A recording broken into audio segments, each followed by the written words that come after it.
Hello, this is Dr. Darnise, and welcome back into my lifestyle salon. Welcome back in. It has taken me a minute to get on here after the election. I had to gather myself and figure out what I really want to say to other Black women because this channel is really, it's called Black Women Deserve More. And I've taken some flack here and there from other women, typically white women, who have said, what about all women? Why would you say Black women deserve more? Is it not evident? So, my message for us, Black women, is we need to center ourselves. We're not gonna focus on saving democracy anymore. We're gonna take off our capes, put up our feet, have us a nice cocktail or cup of tea, whatever you like, and watch other people save America. Right? Now, I have been a coach for a long time, and I have been talking about Black women take off your coat, your cape for a long time. I have run all kind of programs that have said I talk to women who are over 40 who are ready to take off that cape, who are tired of the superwoman syndrome, who are tired of constantly having to live into a strong Black woman stereotype. I've been talking about that for, I don't know if I want to say 10 years, 7 years. But what typically happens is something comes up in our society, maybe even our little family units, but sometimes as big as our whole society, and it pulls us as Black women right back into it, right back into save America, save democracy, save the Democrat role, and we end up doing it. When we think about the lineage from Harriet Tubman to Fannie Lou Hamer to Stacey Abrams to Maxine Waters to Kamala Harris, there's a through line of Black women who have been talking about the injustices that go on in this country, been out in the street fighting. And we are at a point now where we are living with the results of this election. And a main feature of the results of this election, is that most Americans would rather have a criminal in chief, someone who totally disparages and disrespects women, someone who is committed to being a dictator, someone who's going to who at least wants to cut out the Department of Education, to cut people's Social Security, to raise pharmaceutical prices once again. Most Americans said they wanted that guy over a Black woman who said, here are the things I'm going to do. I'm going to make it easier for first time home buyers. I'm going to make sure we keep the price of medications low.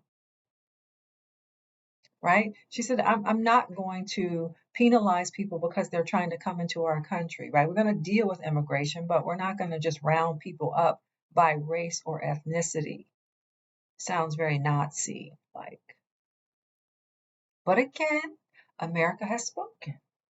So the lesson, because this is really not the season for Black women to take a lesson, but our little lesson in this is stand down, sis. Stand down, take off your cape, have your little cup of tea, your glass of wine, and say, "Oh, that's nice. Is that what's going on? Okay. Well, I'm eager to see how you handle that." Now, here's also why I think so many of us as Black women were just, I'm going to say, thrown into grief almost behind the results of this election. Really, why I think a lot of us feel that way.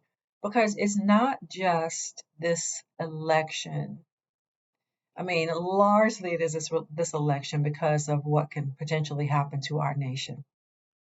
But I also know that for a lot of Black women, we have been in positions, professional positions, where we have been praised for our hard work, for our labor, We've been told by, the company we work for, how much they just love us.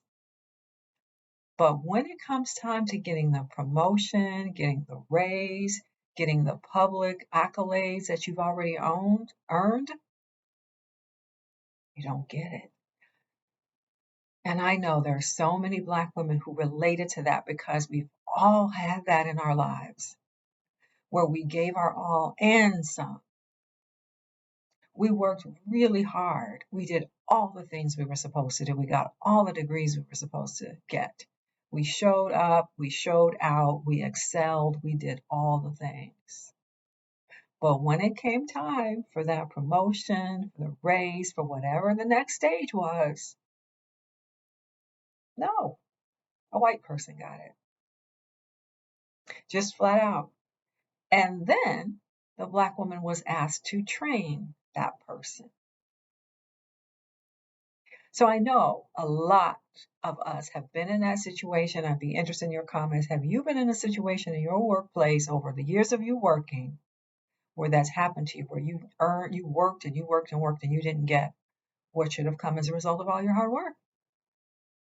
So I think that is why so many Black women feel especially heartbroken about the results of the election. And I'm not sure that anybody else can really understand what that is because it's such a universal experience that Black women have across the board. And we've seen it with our mothers, our grandmothers, our aunties, maybe our great grandmothers. We've seen it. So when we looked at the election results, we're like, this is that. This is that. And for half a second, we had hope that it wasn't going to go that way. We're like, oh, we have hope again. And I have to tell you, for one, I am not ashamed that I had hope. I still have hope because I'm not going to let anybody take my hope from me. Imagine letting someone take hope from you so that you have despair? I'm not doing that. But it took a beating, right? It took a beating. And still, we're regrouping as Black women. We're like, what are we going to do next? What are we going to do next? Because we need to be very deliberate, very intentional about who we allow into our spaces, how much of our efforts and labor we're going to pour out from this day forward. We are not just, okay, stand on my shoulder so you can get ahead. Oh, no. We're centering ourselves and we're going to let other people who need a lesson get that lesson. Now, maybe some of you know this expression, right? A hard head makes a soft behind.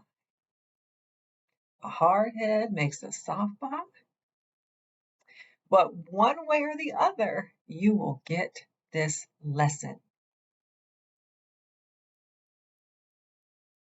So I really am going to wrap it up here because I really wanted to come on and just with a message for Black women. Look, we deserve more.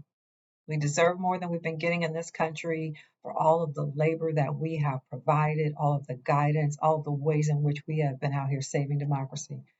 In addition, Black women are really the mothers of all humanity. Sometimes people forget that. Black women are the mothers of humanity. We are the first mothers. We are the first people on this planet.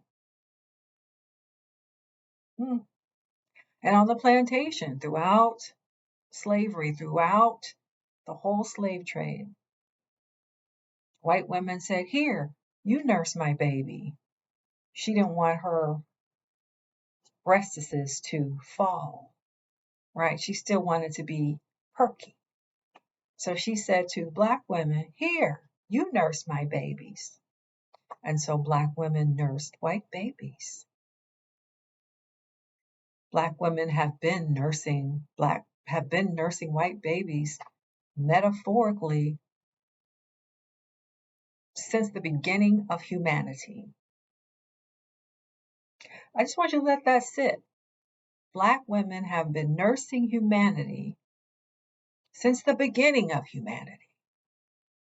So we're tired, and we're not going to do it anymore. Bye for now.